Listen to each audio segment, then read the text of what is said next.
Lok Sabha speaker ఎన్నిక వేళ జాతీయ రాజకీయాల్లో అనూహ్య పరిణామం. తమ అభ్యర్థికి మద్దతు ఇవ్వాలని వైసీపీని కోరింది బీజేపీ. దీనిపై సానుకూలంగా స్పందించింది వైసీపీ. ఎన్డీఏ అభ్యర్థికి మద్దతు ఇవ్వాలని వైఎస్ఆర్ కాంగ్రెస్ పార్టీ నిర్ణయించడం ఆసక్తికర పరిణామం. దీంతో ఎన్డీఏ అభ్యర్థికి మరింత బలం పెరిగింది. వైఎస్ఆర్ కాంగ్రెస్ కు 4 ఎంపీల బలముంది. ఎన్డీఏకు ఇప్పటికే 293 మంది సభ్యుల బలముంది.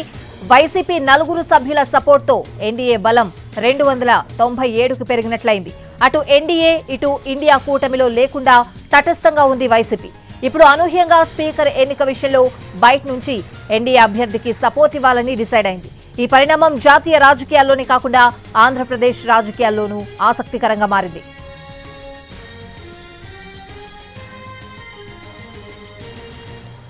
ఎన్డీఏ కూటమిలో బీజేపీ బలం 240 స్థానాలు మాత్రమే. మ్యాజిక్ ఫిగర్ 272కి 32 స్థానాలు తక్కువగా ఉన్నాయి. దీంతో టీడీపీ 16 సీట్లు, జేడీయూ 12 సీట్లను కలుపుకుంటేనే ఎన్డీఏకి మ్యాజిక్ ఫిగర్ దక్కుతుంది.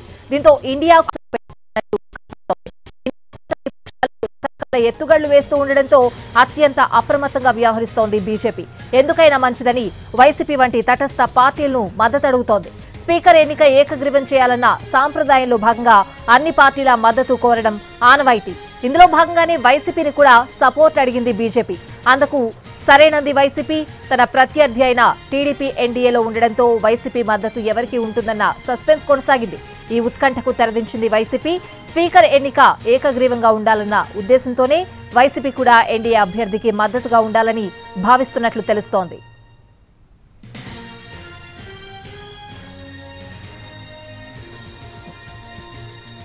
లోక్సభ స్పీకర్ ఎన్నిక వేళ జాతీయ రాజకీయాల్లో అనూహ్య పరిణామం చోటు చేసుకుంది. తమ అభ్యర్థికి మద్దతు ఇవ్వాలని వైసీపీని కోరింది బీజేపీ. పూర్తి అప్డేట్స్ అడిగి తెలుసుకున్న మా ప్రతినిధి రాజు ఢిల్లీ నుంచి లైవ్ లో సిద్ధంగా ఉన్నారు. రాజు, స్వాతి, పార్లమెంట్ వేదికగా రేపు జరగబోయేటటువంటి ఏదైతే లోక్సభ స్పీకర్ ఎన్నిక చాలా కీలకమైందని చెప్పుకోవచ్చు.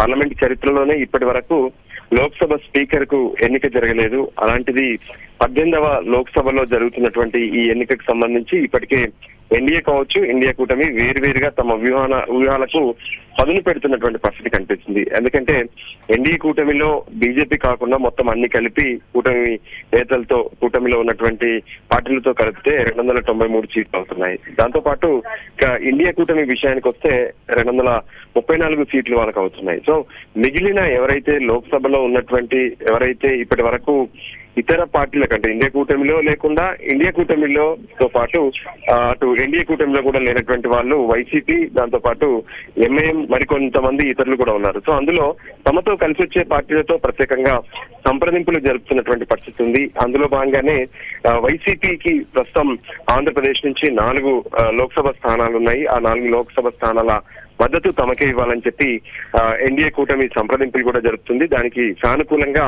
వైసీపీ అధినేత జగన్మోహన్ రెడ్డి స్పందించినట్టుగా తెలుస్తుంది. ముఖ్యంగా చెప్పాలంటే ఏదైతే రేపు జరగబోయేటటువంటి లోక్సభ స్పీకర్ కి సంబంధించినటువంటి ఎన్నికల్లో ఖచ్చితంగా పైచేయి సాధించాలనే ఆలోచనతో ఎన్డీఏ కనిపిస్తుంది.